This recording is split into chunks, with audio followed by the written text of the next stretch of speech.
खबर उत्तर प्रदेश के अमेठी से है, जहां पर कच्ची दीवार गिरने से घर के बाहर खेल रहे 5 मासूम उसके नीचे दब गए।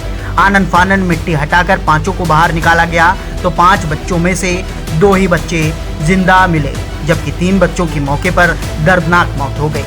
पूरा मामला अमेठी जनपद की तिलोई तहसील अंतर्गत मोहनगंज थाना क्षेत्र के टोडरपुर मजरे जमुरवा गाँव की घटना है, जहाँ पर दलित बस्ती में एक अनावश्यक कच्ची दीवार खड़ी हुई थी। जबकि बताया जा रहा है कि जिसकी दीवार है और जिसके बच्चे हैं, सभी के पक्के मकान बने हुए हैं। इसी कच्ची दीवार के बगल में दलित के कुछ बच्चे खेल रहे थे, तभी कुदरत का कहर देखने को मिला।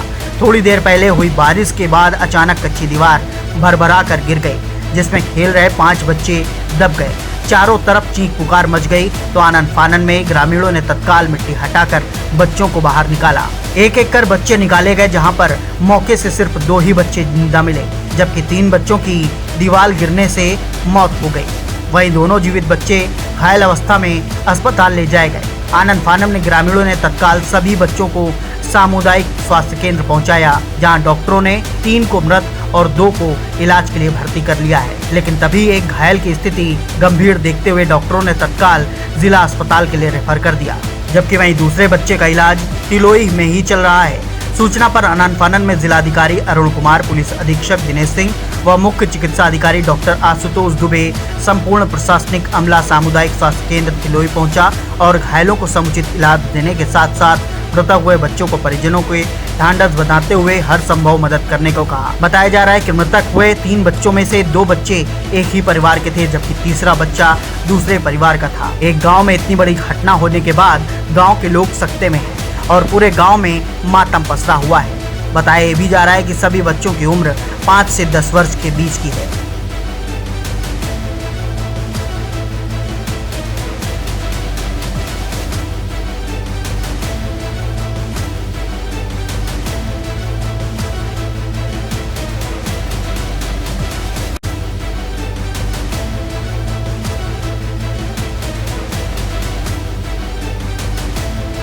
क्या नाम है भैया आपका? लल्लू। लल्लू, ये कौन है जो कितने बच्चे खत्म हुए हैं, कैसे घटना हुई है? 3 बच्चे हैं, एक हमारे छोटे लड़का का है और एक हमारा नाती है, मतलब बड़े लड़के के लड़की बच्ची, और एक गांव का एक राजा चमारन का है जी, और शिवराज उनके पिता का नाम है। और ये बच्चे तीनों खेल रहे थे। 1 घंटा पहले जो बारिश हुई थी, उसी बारिश में सर वहीं खेल रहे थे, दीवार अचानक गिर पड़ी। कितने साल के थे ये बच्चे? ये सर एक 10 साल का है और एक बच्चे 8 साल का है, 6 साल का है, और एक चोट खा गया, वो भी 10 साल का है। कुल कितने बच्चे? 4 बच्चे थे? 4 बच्चे, कुल तो है 5 थे। मौके पर कितने बच्चे खत्म हो गए थे? 3 बच्चे खत्म हो गए। बारिश आज ज़्यादा हुई थी? बारिश हाँ जी हो गई थी। ये क्या नाम है आपका और आपके गांव में ये घटना हुई है, किस तरीके की घटना है? कितने बच्चे हैं और कितने साल के थे ये बच्चे, क्या कर रहे थे? मेरा नाम विपुल सिंह है, मैं टोडरपुर का ही रहने वाला हूँ। मेरे गांव में ही बहुत बड़ी दुर्घटना हुई है। ये बच्चे 2 परिवार से हैं, एक रैदास बिरादरी से हैं और एक पासी बिरादरी से हैं। और ये बच्चे जो है कच्ची दीवार के पास खेल रहे थे। काफ़ी पुरानी दीवार थी, दीवार कोई उचित नहीं था, मगर दुर्भाग्य है कि वो आज गिर गई और सारे बच्चे उसी में दब गए। 5 बच्चे दब गए थे, 2 इंजर्ड हैं, एक रिफर्ड है और 3 की डेथ हो गई है। एक ही परिवार के 2 बच्चों की डेथ हुई है और एक दूसरे परिवार की। बहुत बड़ी क्षति हुई है। पूरा गांव हमारा सदमे में है, पूरा परिवार सदमे में है। प्रशासन द्वारा जो है जो भी हो सक रहा है इलाज किया जा रहा है और उनकी मदद की जा रही है। क्या आज बारिश का कहर ज़्यादा रहा है या बारिश हल्की बारिश के बाद? का तो महीना है, कई दिनों से चल रहा है। कहीं ना कहीं बारिश की वजह से वो दीवार डैमेज हुई है।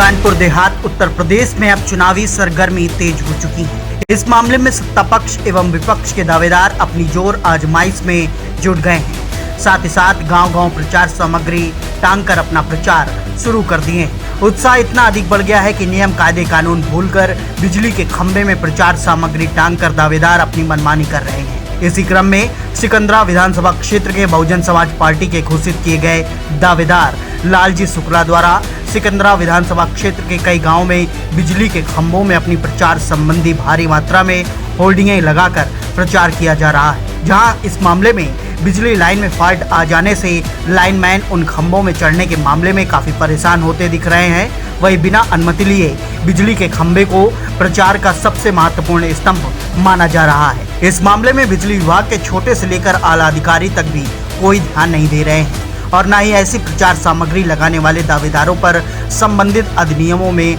कठोर कार्रवाई कर रहे हैं, जहां जल्द से जल्द बिजली की समस्या से निस्तारण के लिए सबसे गंभीर समस्या बनी यह होर्डिंग लोगों के लिए मुसीबत बन चुकी है। इस मामले में अधीक्षण अभियंता विद्युत ने कहा कि मामला संज्ञान में आया है, जांच कराते हुए संबंधित जनों पर विधिक कार्रवाई की जाएगी। इससे आम जनमानस को किसी भी प्रकार की असुविधा का सामना न करना पड़े।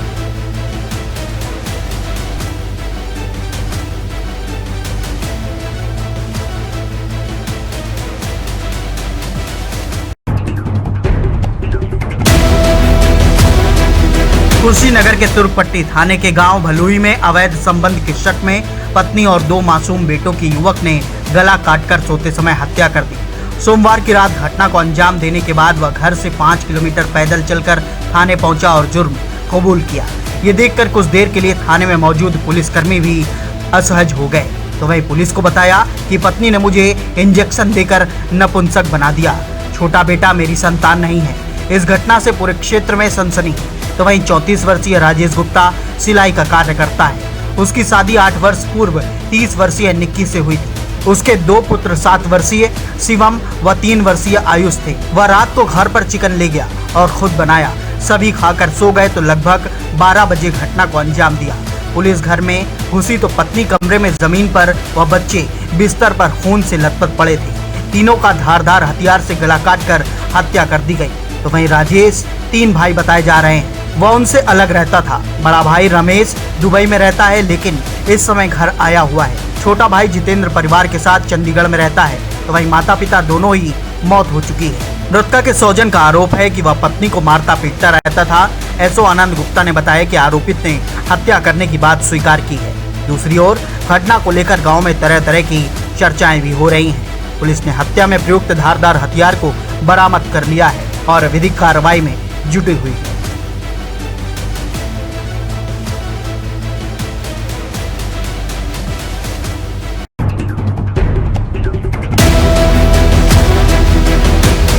प्रतापगढ़ में चोरों का उत्पात थमने का नाम नहीं ले रहा। जेठवारा थाना क्षेत्र के पूरे मोतीलाल खटवारा में महीने भर से चोरों के आतंक से ग्रामीणों में भय व्याप्त है। रविवार की रात डेरवा चौकी के अंतर्गत पूरे मोतीलाल खटवारा में चंद्रभान पांडे पुत्र स्वर्गीय दौलत प्रसाद पांडे के घर में घुसकर जेवर नकदी समेत लाखों के माल पर हाथ साफ कर दिया। आपको बता दें, जिस वक्त चोर घर में घुसकर बक्से का ताला तोड़कर रखे सामानों व कपड़ों को इधर उधर फेंक रहे थे, तभी घर के सदस्यों की नींद खुल गई और वह शोर गुल करते हुए गांव के लोगों को बुलाने लगे। तब तक चोरों ने भागने का प्रयास किया, जिसमें वो सफल हो गए। चंद्रभान पांडे के द्वारा मामले की जानकारी जेठवारा पुलिस को दी गई। सूचना पर पहुंची पुलिस ने पीड़ित के घरों में घुसकर मामले की छानबीन की है।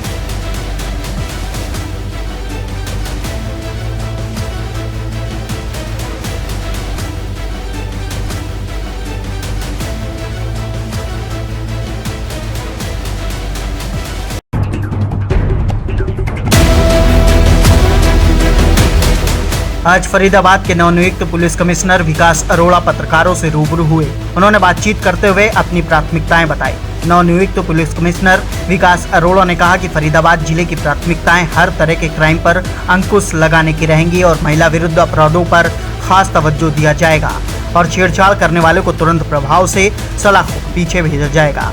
उन्होंने कहा कि इसके अलावा ट्रैफिक व्यवस्था पर खास फोकस रहेगा। साथ ही रॉन्ग साइड गाड़ी चलाने वाले और गलत तरीके से पार्क करने वालों के खिलाफ सख्त कार्रवाई की जाएगी। पुलिस कमिश्नर ने कहा कि नशे का कारोबार करने वालों पर कड़ी कार्रवाई की जाएगी और पकड़े गए अपराधियों द्वारा पुलिस उसके सोर्स तक पहुंचेगी कि आखिरकार नशे की सप्लाई कहां से हो रही है। अपनी प्राथमिकताएं बताते हुए पुलिस कमिश्नर ने कहा कि प्रदर्शन के दौरान सड़कों पर जाम लगाने वाले लोगों के खिलाफ FIR दर्ज करते हुए कड़ी कार्रवाई की जाएगी। पुलिस कमिश्नर ने साफ कहा कि यदि कोई प्रदर्शन करना चाहता है तो वह पुलिस की सहायता ले, ताकि पुलिस उस विभाग के अधिकारियों को बुलाकर उनसे बातचीत कर समस्या का समाधान करवा सके।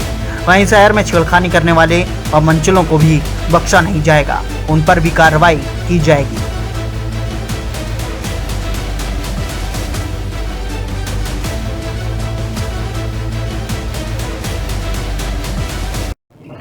इससे पहले मैं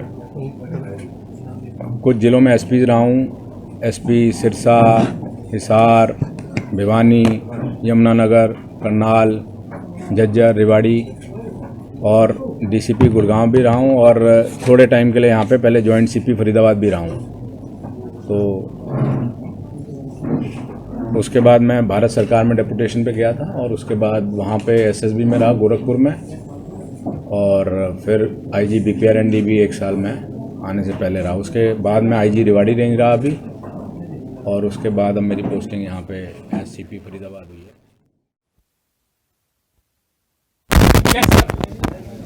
देखो, फरीदाबाद में जो मेन प्राथमिकताएं होंगी वो यही हैं कि सबसे पहले तो प्रिवेंशन ऑफ क्राइम, सबसे पहले तो क्राइम ना हो उसके लिए पूरी स्ट्रैटेजी जो हमारी नाकाबंदी है, पेट्रोलिंग है, सिविल पार्चात में जो अलग अलग स्थानों पे ड्यूटीज़ लगती हैं, सबसे पहले तो प्रिवेंशन ऑफ क्राइम है। और उसके लिए जो जहाँ पे मान लो महिला विरुद्ध कई अपराध होते हैं, उनके साथ छेड़छाड़ होती है, तो वहाँ सिविल पार्चात में महिलाएं लगाई जाएंगी जिनके पास अपने स्पाई कैमरा होंगे और अगर कोई भी छेड़छाड़ उनसे करेगा तो उसको वहीं पे धर दबोच के उसको अंदर किया जाएगा। तो सबसे पहले तो हमारी ये प्रिवेंशन ऑफ क्राइम के बारे में, फिर डिटेक्शन ऑफ क्राइम है। अगर कोई वारदात हो गई, पुलिस नहीं थी वहाँ पे या किसी वजह से हो गई, तो उसको जल्द से जल्द उसको ट्रेस करने की मेरी एक प्राथमिकता रहेगी। ट्रैफिक एक बड़ी इम्पोर्टेंट प्राथमिकता है। जो लोग गलत पार्क कर रहे हैं या जो लोग रॉन्ग साइड पे चला रहे हैं, तो जैसे दिल्ली का पैटर्न है कि रॉन्ग साइड ड्राइविंग में अचानक पुलिस छुपी हुई चालान कर देगी। मतलब आपको पता ही नहीं आप रॉन्ग साइड चलना हुआ है, आपने चलना शुरू कर दिया कि पुलिस नहीं है, लेकिन पुलिस आगे आके आपका एकदम चालान कर देगी। तो वो स्ट्रैटेजी भी यहाँ पे पूरी शुरू करेंगे। एक आर्म्स एक्ट और जो नशे का कारोबार है उसके बारे में स्ट्रैटेजी बहुत सिंपल है कि जब तक हम इनके सोर्स तक नहीं जाएंगे कि ये आ कहाँ से रहे हैं। गांजा अगर यहाँ पे कोई ऑटो वाला बेच रहा है तो वो आ कहाँ से रहा है, जब तक वो अलग अलग लेवल पे हम नहीं पहुँचेंगे और उस लेवल को गिरफ्तार नहीं करेंगे, तब तक ये नशे का व्यापार नहीं ख़त्म होगा। तो हमें सोर्स तक जाने का मेन हमारा वो है। बाकी के ऊपर आपने बोला था अगर सड़कों पे कोई बाकी मैं यही कहूँगा कि सड़कों पे जाम अगर किसी को मतलब किसी वजह से कोई लगाना चाहता है तो वो माननीय हाईकोर्ट के आदेश हैं कि आप जाम जूम नहीं लगा सकते और पब्लिक को परेशान नहीं कर सकते। उस केसेस में हमें FIR दर्ज करनी पड़ती है जो जाम लगाते हैं। तो मेरी जनता से यही अपील है कि पहले अधिकारियों को बुला लें उधर या मेरे को स्वयं आके मिल लें। मेरा जनता दरबार 11 से 1 मंडे से फ्राइडे तो लगेगा ही लगेगा। मैं कंसर्न अधिकारी मान लो कोई पानी का भी है तो उनको भी फ़ोन कर सकते हैं हम और उसका समाधान करने की कोशिश कर सकते हैं। सर, मंचलों पे लगाम कसने के लिए आपने एक मुहिम की बात कही थी। हाँ, मंचलों के लिए मैंने बता दिया आपको कि हमारी सिविल पार्चात में महिला पुलिसकर्मी लगेंगी जगह जगह, जिनके पास स्पाई कैमरे होंगे और जो कि अपना अगर कोई मजनू आ गया जिसने गलत कमेंट महिला के खिलाफ पास किए तो उसको बख्शा नहीं जाएगा, वहीं उसको धर पकड़ के थाने लाके उसकी अच्छी कार्रवाई की जाएगी। कार चोरी के लिए मैंने बता दिया कि पहले हमने हॉटस्पॉट एनालिसिस कर रहे हैं हम फटाफट कि भाई कहाँ से ज़्यादा चोरी हो रही हैं। वहाँ हमारे सिविल में भी बंदे लगेंगे और कुछ हमारा GPS के माध्यम से भी उसको पकड़ेंगे। उसके अलावा जितने पुराने चोर हैं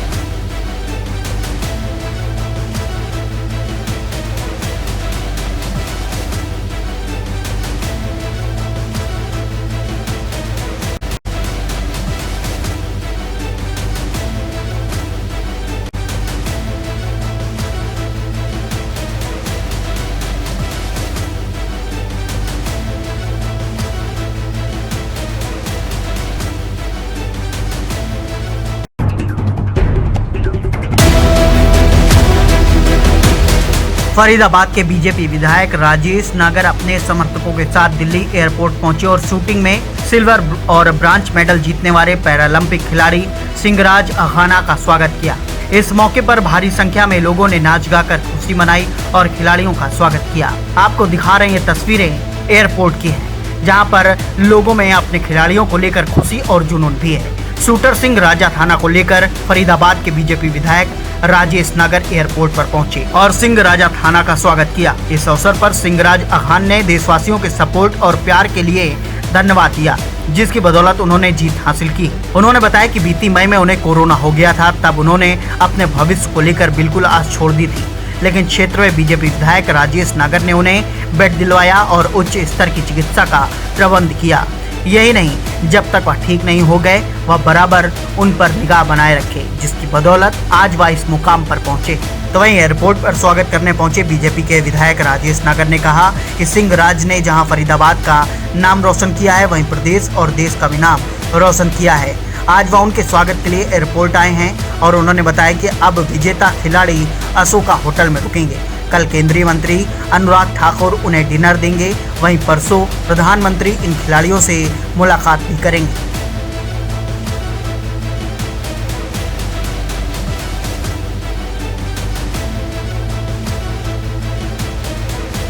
क्षेत्र का, प्रदेश का और देश का नाम रोशन किया है।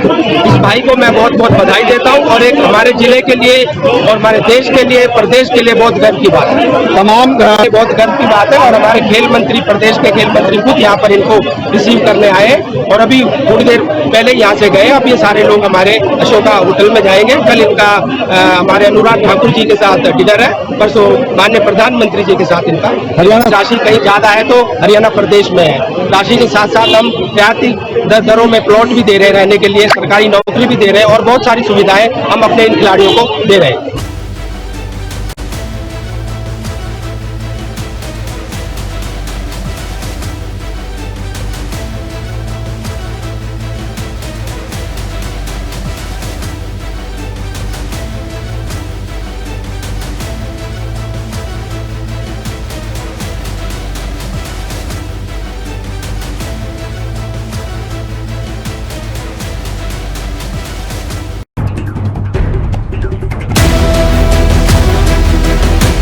सिद्धार्थनगर जिले के डेबरुआ पुलिस और एसएसबी की टीम को आज बड़ी सफलता हाथ लगी है। दोनों फोर्सेस के संयुक्त रूप से चलाए गए चेकिंग अभियान में नेपाल से तस्करी कर लाई जा रही मॉर्फिन के साथ 2 तस्कर घर दबोचे गए। इनके पास से 140 ग्राम मॉर्फिन बरामद हुई है, जिसकी कीमत अंतर्राष्ट्रीय बाजार में 42 लाख रुपए बताई जा रही है। पकड़े गए जय नारायण चौधरी और किशन थारू नेपाल की कपिलवस्तु जिले के निवासी हैं। इसकी तस्करी काफी लंबे समय से कर रहे थे। नेपाल बॉर्डर से पकड़े गए दोनों अभियुक्तों को पुलिस काफी दिनों से तलाश रही थी। पुलिस पकड़े गए दोनों तस्करों को समुचित धाराओं में मुकदमा दर्ज कर जेल भेज रही है।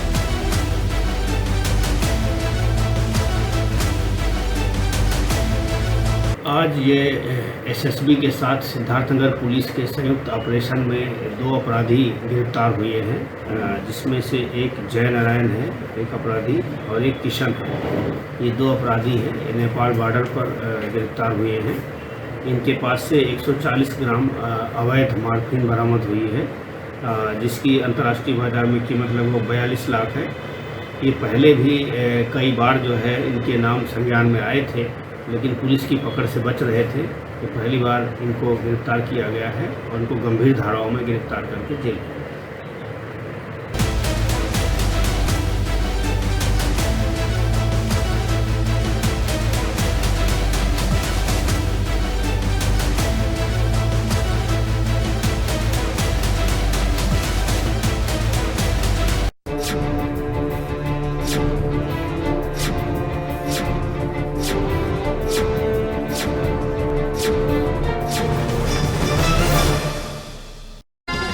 कृष्ण की जन्मभूमि पर आस्था का संसार बसा है, कण कण में देवत्व भरा है, यहाँ दिलों में प्यार बसा है, महिलाओं का मान बढ़ा है। शिक्षकों का सम्मान बढ़ा है, परदेशी को घर में रोजी, माटी का अभिमान बढ़ा है। अब यूपी की बात ही अलग है, अब यूपी की बात ही अलग है।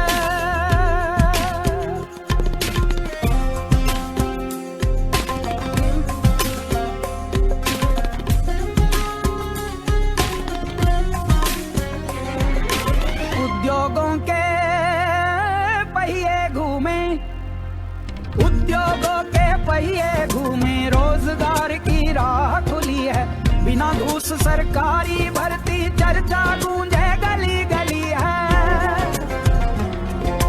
अमन चैन फिर वापस लौटा, यूपी में अपराध घटा है, अपराधी यूपी से भागे, अब दहशत का बंद कटा है। अब यूपी की बात ही अलग है, अब यूपी की बात ही अलग है।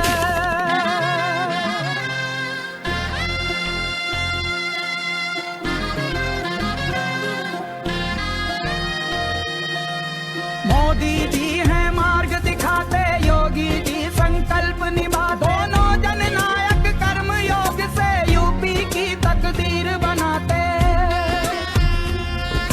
सबको स्वास्थ्य, सबको शिक्षा, सभी नागरिक हों खुशहाल, अथक प्रयासों का प्रतिफल है, सुधर रहा यूपी का हाल। अब यूपी की बात ही अलग है, अब यूपी की बात ही अलग है।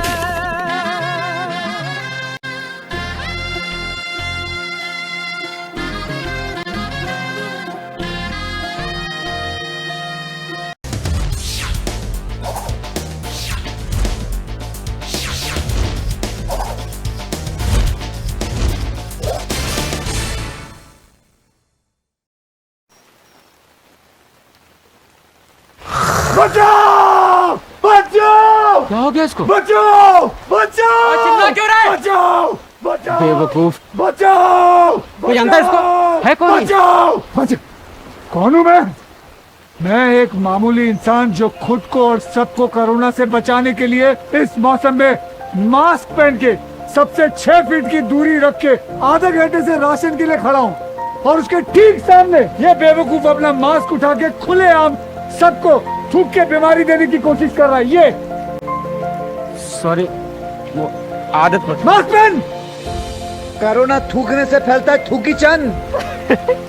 अबे सही नाम है, सभी थूकने वालों को थूकी चंद कह के बुलाना चाहिए। ए थूकी चंद, थूकी चंद, थूकी चंद, थूकी चंद मत बनिए। अपनी बुरी आदतों को बदल के कोरोना की इस लड़ाई में देश की मदद कीजिए। जय हिंद।